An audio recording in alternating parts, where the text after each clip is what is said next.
Asalaamu calaykum waraxmatullaahi wabarakaatu dhammaan bahweynta Soomaaliyeed aad baan idin salaameynaa soo dhawaada kuna soo dhawaada kambanigeenii weyn ee Forever Living Product iyo alaaba dabiiciya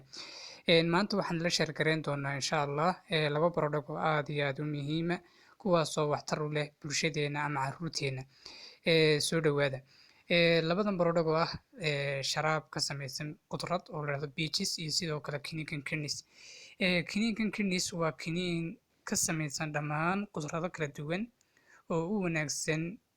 dhammaan caruurta sidoo kale ka qayb qaadanaya inuu muteedka u furo sidoo kale ka qayb qaadanaya inuu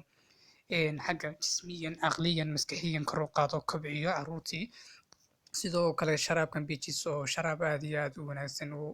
u furaya ka samaysan qudrad una furaya umuteedka kana helayaan firfircooni iyo nashaad badan kuwaasoo saacidaya inuu ilmihi yaraa soo kobco miisaankoodii kor u qaado nashaad badan iyo waxtar badan ay ka helaan kana qayb qaadanaya inuu energy badan ka helaan kana samaysan qudrado kala duwan maasha Allah